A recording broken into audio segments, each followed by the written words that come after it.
So Proverbs chapter number 30.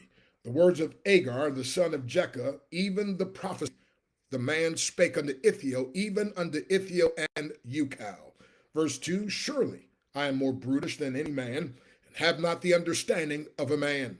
Verse 3, I neither learned wisdom nor have the knowledge of the holy.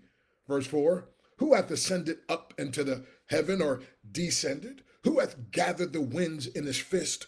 Who hath bound the waters in a garment? And who hath established all the ends of the earth? What is his name? And what is his son's name, if thou canst tell? Verse 5 says, every word of God is pure. He is a shield unto them that put their trust in him. Verse 6, add thou not unto his words, lest he reprove thee, and thou be found a liar. Verse 7, two things have I required of thee, deny me them not before I die. Verse 8, remove far from me vanities and lies. Give me neither poverty nor riches.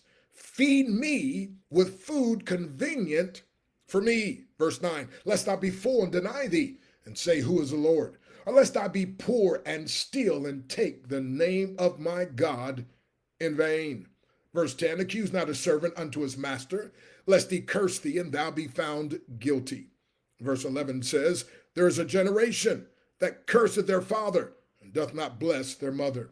Verse 12 says, there is a generation that are pure in their own eyes, and yet is not washed from their filthiness. Verse 13, there is a generation, oh, how lofty are their eyes, and their eyelids are lifted up.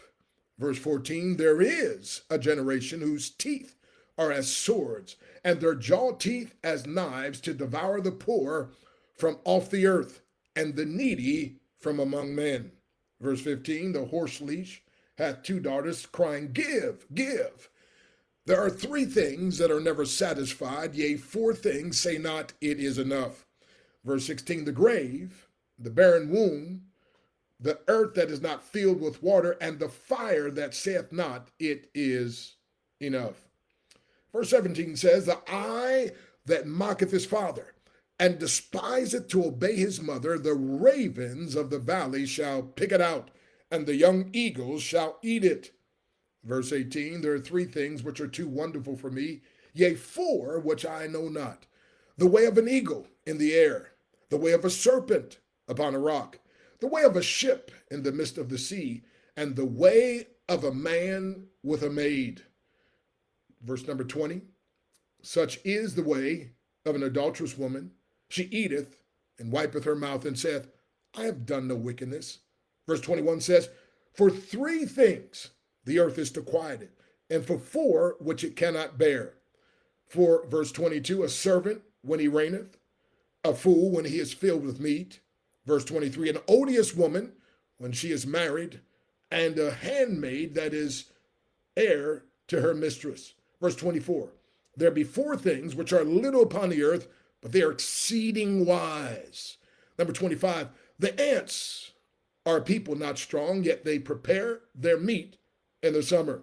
Verse 26, the conies are but a feeble folk, yet make they their houses in the rocks. Verse 27, the locusts have no king, yet go they forth all of them by bands. And verse 28, the spider taketh hold with her hands and is in kings' palaces. Verse 29, there be three things which go well, yea, four are comely in going. Verse 30, a lion which is strongest among beasts, and turneth not away for any. Verse 31, a greyhound, and a he-goat also, and a king against whom there's no rising up. Verse 32, if thou hast done foolishly in lifting up thyself, or if thou hast thought evil, lay thine hand upon thy mouth. Verse 33, surely the churning of milk bringeth forth butter, and the wringing of the nose bringeth forth blood. So the forcing of wrath bringeth forth strife. So may God add a blessing to the reading, the hearer, and most importantly, the heeding of his word.